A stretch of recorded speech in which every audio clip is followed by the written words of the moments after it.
New students, welcome back to my channel Mastering Education today। आज के video में हम लोग क्वेश्चन 4 से स्टार्ट करेंगे। हम लोग BPAS 184 के इम्पोर्टेंट क्वेश्चंस देख रहे हैं। पार्ट 1 में हमने ऑलरेडी क्वेश्चन 1, 2 एंड 3 जो है डिस्कस कर लिया था। आप लोग का लास्ट पेपर है ये, तो हम लोग स्टार्ट करते हैं क्वेश्चन नंबर 4 से। क्वेश्चन नंबर 4 हमसे पूछ रहा है, explain material handling. Alright, material handling में सब कुछ आ जाता है, इक्विपमेंट, प्रिंसिपल्स एंड इसका सिग्निफिकेंस क्या है सोसाइटी। ऑलराइट, स्टार्ट करते हैं हम लोग इंट्रोडक्शन से। सबसे पहले समझते हैं कि मटीरियल हैंडलिंग होता क्या है। तो देखो, मटीरियल हैंडलिंग का मतलब है किसी भी मटीरियल या फिर प्रोडक्ट को एक जगह से दूसरी जगह सेफली मूव करना और उसको स्टोर करना और उसको प्रोटेक्ट करना। आपका पेपर, आपको पता है कि आपका पेपर रिलेटेड किससे है, लॉजिस्टिक्स मैनेजमेंट, और ये सारा कुछ जो है लॉजिस्टिक्स में आता है। ठीक है, इसलिए ये क्वेश्चन यहाँ पे दिया गया है। बेसिकली आपको कैसे जो है रॉ मटेरियल या फिर प्रोडक्ट को कैसे एक जगह से दूसरी जगह सेफली मूव करना है, उसको ढंग से स्टोर करना है और प्रोटेक्ट करना है फ्रॉम एनीथिंग। ऑलराइट, फैक्ट्री के अंदर या फिर वेयर हाउस के अंदर जो भी गुड्स को उठाना, रखना, लोड करना, अनलोड करना, शिफ्ट करना होता है, उसे हम बेसिकली मटेरियल हैंडलिंग कहते हैं। ऑलराइट, एग्जाम्पल समझो। देखो, अमेजोन का वेयर हाउस है, वहां पे हजारों पार्सल्स रखे होते हैं। ठीक है, अब उन पार्सल्स को कैसे अरेंज करना है, शेल्फ पर कौन सा रखना है, वहां से निकालना, ट्रक्स में लोड करना, डैमेज नहीं होना चाहिए कुछ भी लोड करते हुए, तो ये सब जो है मटेरियल हैंडलिंग के एग्जाम्पल्स हैं। ठीक है, अब देखो, अगर हम कुछ प्रिंसिपल्स देखें क्या क्या इसमें इंक्लूडेड होती है चीजें, तो सबसे पहले आता है प्लानिंग प्रिंसिपल। सबसे पहले हमें प्लानिंग चाहिए होती है कि कौन सा मटेरियल कहाँ रखेंगे, कैसे मूव करेंगे और किस इक्विपमेंट का यूज करना है। तो ये जो है सबसे पहले डिसाइड होता है मटेरियल हैंडलिंग में। Alright, that is planning principle. इसके बाद आता है आपका सिस्टम्स प्रिंसिपल। हैंडलिंग, स्टोरेज और ट्रांसपोर्टेशन अलग अलग काम नहीं करने चाहिए। ये सब एक ही जो है सिस्टम की तरह कनेक्टेड होना चाहिए, एक के बाद एक जो है होना चाहिए, तभी जो है काम इजीली हो पाएगा, जल्दी हो पाएगा। तो ये बहुत जरूरी होता है। तीसरा है आपका स्पेस यूटिलाइजेशन प्रिंसिपल। देखो, वेयरहाउस की हर जगह का प्रॉपर यूज होना चाहिए, सिर्फ फ्लोर ही नहीं, वर्टिकल स्पेसेस वगैरह ये सब। तो कैसे, कहाँ पे किस स्पेस को कैसे यूटिलाइज करना है, कहाँ पे क्या रखना है, वो चीज। ओके, फिर आता है आपका यूनिट लोड प्रिंसिपल। देखो, छोटे छोटे बॉक्सेस को अलग अलग उठाने की जगह उन्हें एक ही पैलेट या फिर कंटेनर में रख कर एक साथ मूव करना चाहिए। तो इससे क्या होता है, टाइम भी बचता है और मेहनत भी कम लगती है। तो ये होता है यूनिट लोड प्रिंसिपल। फिर आता है आपका ग्रेविटी प्रिंसिपल।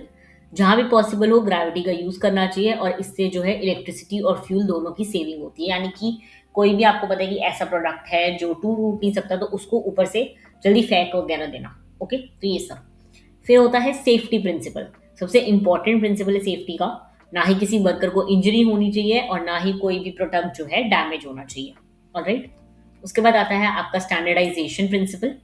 सेम टाइप के इक्विपमेंट और सेम प्रोसेस यूज करने चाहिए। इससे क्या होता है, मेंटेनेंस इजी होती है और हमारी एफिशिएंसी भी बढ़ती है। बार बार चीजें चेंज नहीं करनी चाहिए, एक ही तरह से फॉलो करनी चाहिए। ऑलराइट, इसके बाद आता है आपका ऑटोमेशन प्रिंसिपल। देखो, आजकल कंपनीज रोबोट्स और ऑटोमेटिक मशीन्स का यूज कर रही हैं। तो ऑटोमेशन से क्या हो गया, स्पीड भी बढ़ रही है और मिस्टेक्स भी कम हो रही है। तो ये सारे प्रिंसिपल्स हैं जो फॉलो होते हैं आपके मटीरियल हैंडलिंग में। ऑलराइट, अब देखते हैं कि क्या क्या टाइप्स हैं मटीरियल हैंडलिंग के। तो देखो, इसमें एक तो आ जाता है ट्रांसपोर्ट इक्विपमेंट, यानी कि क्या यूज होगा मटेरियल को मूव करने के लिए।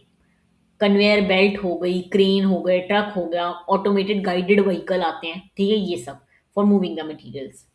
दूसरा आता है इसमें स्टोरेज इक्विपमेंट, कि गुड्स को सेफली स्टोर करने के लिए हमें रैक्स चाहिए, शेल्स चाहिए, बिन्स चाहिए, क्या चाहिए। ठीक है, ये सब। फिर आता है आपका यूनिटाइजिंग इक्विपमेंट। अब छोटे प्रोडक्ट्स को एक यूनिट में कन्वर्ट करने के लिए ज़्यादा यूज होता है, तो पैलेटाइजर, स्ट्रेच रैपर, स्ट्रैपिंग मशीन्स, ये सब यूज होती हैं। ठीक है, फिर आता है आपका आइडेंटिफिकेशन इक्विपमेंट। ऑलराइट, देखो, इसमें बारकोड स्कैनर, लेबल प्रिंटर, ये सब यूज होते हैं ताकि प्रोडक्ट्स को इजीली आइडेंटिफाई करा जाए और फिर उनको ट्रैक करने में भी इजी रहे।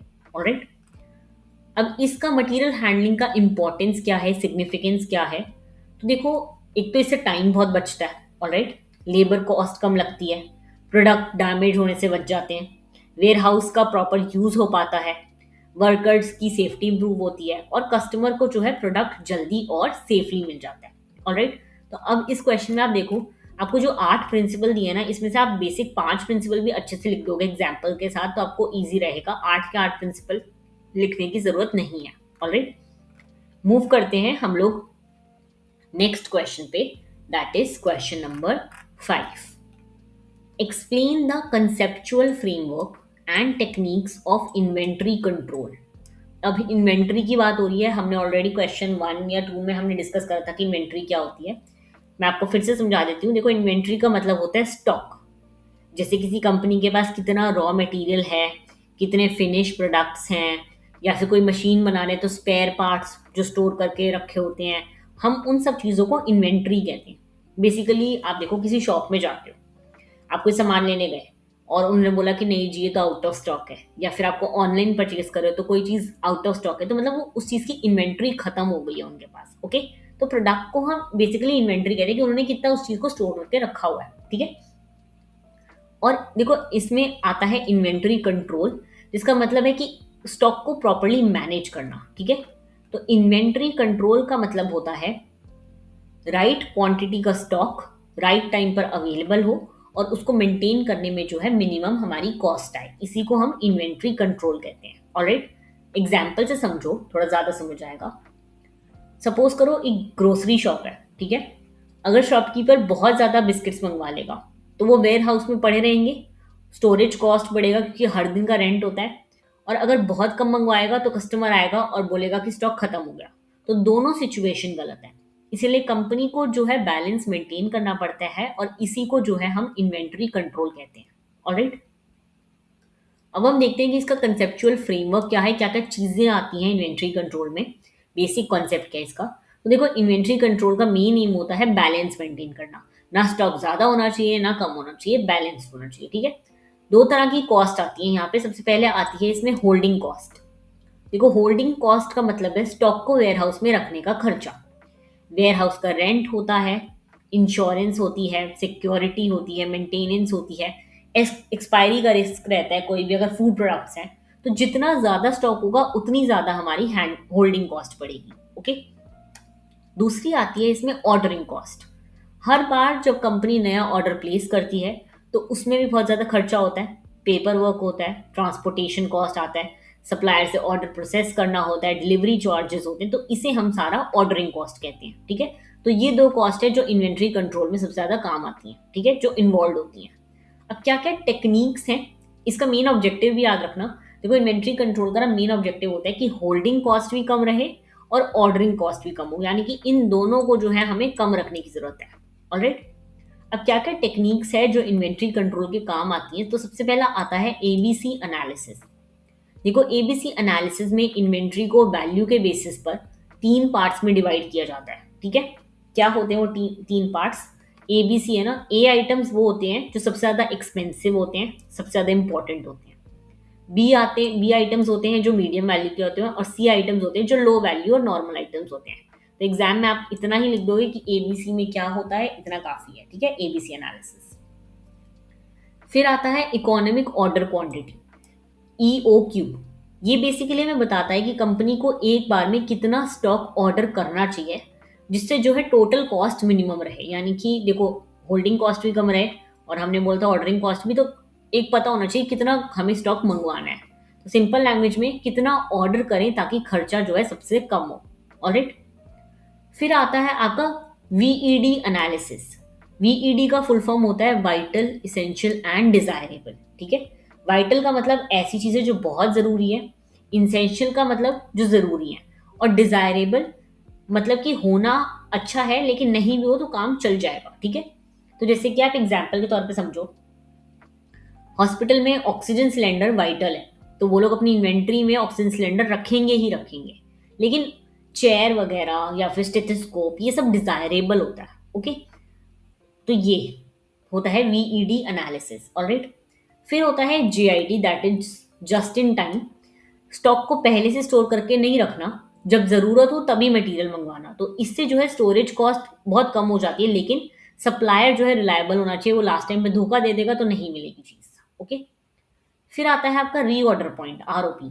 इसका मतलब होता है, देखो, एक ऐसा स्टॉक लेवल जहाँ कंपनी को तुरंत नया ऑर्डर प्लेस कर देना चाहिए ताकि स्टॉक कंप्लीटली खत्म ना हो। देखो कोई ऐसा चीज जो कंपनी को पता है कि बहुत बिक रही है मार्केट में, तो उसको वो आरओपी पे रखेंगे कि जैसे ही खत्म होने वाला है ऑर्डर कर देंगे, क्योंकि उनको पता है कि ये होएगा, बिकेगा। ऑलराइट। फिर आता है आपकी एक और last technique, safety stock and F FIFO या फिर लीफो। देखो सेफ्टी स्टॉक मतलब इमरजेंसी के लिए एक्स्ट्रा स्टॉक, ठीक है। अगर डिमांड अचानक बढ़ जाए या डिलीवरी लेट हो जाए तो कंपनी के पास बैकअप स्टॉक होना चाहिए, उसको हम सेफ्टी स्टॉक कहते हैं। अब साथ ही दो टर्म्स याद रखना, फीफो मतलब फर्स्ट इन फर्स्ट आउट, जैसे कि जो पहले आया वो पहले निकलेगा, मिल्क ब्रेड फूड्स वगैरह ये, क्योंकि इनकी एक्सपायरी का दिक्कत रहता है। और फिर आता है LIFO, last in first out, जो बाद में आया वो पहले निकलेगा, ये सब, ठीक है। तो ये थे कुछ टेक्निक्स आपके इन्वेंट्री कंट्रोल के, क्या क्या इसमें आता है कंसेप्ट और इन्वेंट्री कंट्रोल क्या होता है, बस आपको इतना ही लिखना है। ऑलराइट, मूव करते हैं हम लोग नेक्स्ट क्वेश्चन पे, that is question number 6। Question number 6 आपसे कह रहा है, explain the concept of green logistics, it's challenges and strategies. हमने ग्रीन लॉजिस्टिक्स के बारे में टाइप्स ऑफ लॉजिस्टिक्स में पढ़ा था, है ना। फिर से मैं आपको समझा देती हूँ। देखो ग्रीन लॉजिस्टिक्स का मतलब होता है लॉजिस्टिक्स एक्टिविटीज को इस तरह मैनेज करना कि एनवायरनमेंट को जो है कम से कम नुकसान हो, ठीक है। मतलब कि ट्रांसपोर्टेशन भी हो, डिलीवरी भी हो, वेयर हाउसिंग भी हो, लेकिन पोल्यूशन कम हो और नेचुरल रिसोर्सेज की भी बचत हो। ये होता है हमारा ग्रीन लॉजिस्टिक्स। एग्जाम्पल के तौर पे समझो, आजकल आपने देखा होगा कि बहुत सारी कंपनीज ना इलेक्ट्रॉनिक व्हीकल्स यूज करती है। जेप्टो वगैरह, ब्लिंकिट वगैरह वाले भी जो आते हैं इलेक्ट्रॉनिक व्हीकल पे आते हैं। या फिर वो लोग कहते हैं कि वो मत लो, पेपर बैग मत लो, और विदाउट पेपर बैग ले लो, तो प्लास्टिक को कम करें। तो ये सब जो है ग्रीन लॉजिस्टिक्स के एग्जाम्पल है, ठीक है। अब ग्रीन लॉजिस्टिक्स की हमें नीड क्यों पड़ी आज के टाइम पे? तो देखो सिंपल रीजन है, लॉजिस्टिक सेक्टर से बहुत पोल्यूशन होता है, क्योंकि इसमें बेसिकली आपका सब कुछ आ रहा है, कैसे प्रोडक्ट मूव करेगा, रॉ मटेरियल, इन्वेंट्री, सब कुछ। तो इसमें सबसे ज़्यादा पोल्यूशन होता है। ट्रक्स वगैरह, शिप्स वगैरह फ्यूल यूज़ करते हैं, पैकेजिंग जो है, प्लास्टिक वेस्ट बढ़ता है पैकेजिंग से, वेयर हाउस में इलेक्ट्रिसिटी बहुत ज़्यादा यूज़ होती है। तो इसी वजह से जो कंपनीज हैं अब एनवायरमेंट फ्रेंडली मेथड्स अडॉप्ट करने लग गई हैं, ठीक है। अब क्या क्या ऐसी चीज़ें हैं जो ग्रीन लॉजिस्टिक्स में आती हैं? सबसे पहला आता है ग्रीन ट्रांसपोर्टेशन। जो कंपनीज हैं वो फ्यूल एफिशिएंट व्हीकल्स या फिर इलेक्ट्रिक व्हीकल्स का यूज़ करेंगी। साथ ही साथ जो है शॉर्टेस्ट रूट चूज करेंगी, जो रूट बेस्ट रहेगा उनके लिए, ठीक है, जिसमें वो कम से कम फ्यूल यूज हो। दूसरा आता है green warehousing. Warehouse में सोलर पैनल लगते हैं, एलईडी लाइट्स यूज होती है ताकि इलेक्ट्रिसिटी भी जो है सेव करी जाए, ठीक है। फिर आता है आपका सस्टेनेबल पैकेजिंग। देखो वेयर हाउस में जो है प्लास्टिक कम यूज करना, आप लोग पैकेजिंग वगैरह में जो है रिसाइक्लेबल या फिर बायोडिग्रेडेबल पैकेजिंग का यूज करते हो, जिससे जो है आपका प्लास्टिक वगैरह ना वेस्ट हो, ठीक है, या फिर वेस्ट क्रिएशन ना हो। फिर आता है रिवर्स लॉजिस्टिक्स। देखो कस्टमर से रिटर्न प्रोडक्ट्स कलेक्ट करना, उन्हें रिपेयर करना, रिसाइकल करना, दोबारा यूज करना ताकि वेस्ट क्रिएट ना हो, ठीक है, तो ये चीज। फिर आता है carbon footprint measure, very important. देखो कंपनीज जो है रेगुलरली चेक करती हैं कि उसकी लॉजिस्टिक एक्टिविटी से कितना पोल्यूशन हो रहा है। इसी को हम कार्बन फुटप्रिंट कहते हैं कि कौन सी चीज कितना कार्बन क्रिएट करे, कितना पोल्यूशन क्रिएट कर रही है बेसिकली, ठीक है। तो इस पोल्यूशन को रिड्यूस करने के लिए भी प्लानिंग करी जाती है। फिर आता है आपका इंटरमोडाल ट्रांसपोर्टेशन। सिर्फ रोड ट्रांसपोर्ट पर डिपेंड नहीं करना, रोड के साथ रेल और शिप का भी यूज करना है। तो इससे क्या होता है, फ्यूल भी बचता है और पोल्यूशन भी कम यूज होता है, ठीक है। अब देखो चैलेंजेस क्या आते हैं ग्रीन लॉजिस्टिक्स के साथ, प्रॉब्लम्स क्या आती हैं। तो सबसे बड़ा चैलेंज होता है कि इलेक्ट्रॉनिक व्हीकल और ग्रीन टेक्नोलॉजी बहुत एक्सपेंसिव है, ठीक है। इलेक्ट्रिक व्हीकल्स, उसमें भी तो एनर्जी यूज हो रही है, तो वो चीज़ बहुत ज़्यादा महंगी पड़ती है।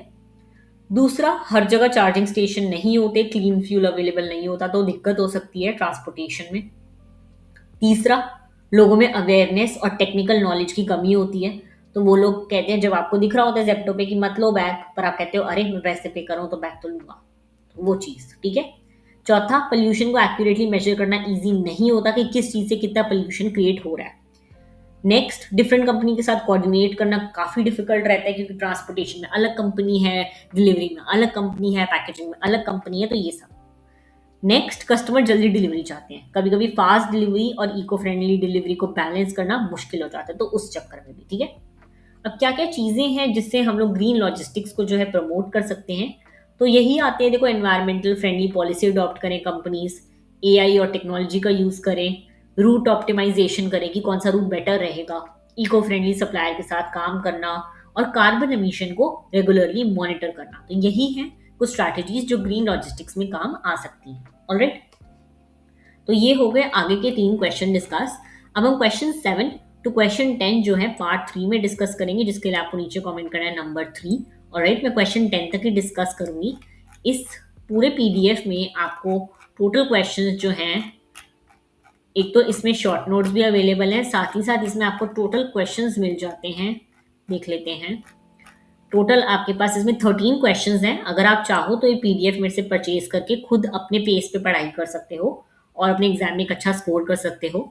नीचे टेलीग्राम और इंस्टाग्राम का लिंक आपको दे रखा है, वहां पे आप कांटेक्ट करके पीडीएफ बहुत ही बेसिक मिनिमम अमाउंट के लिए परचेज कर सकते हो मेरे से।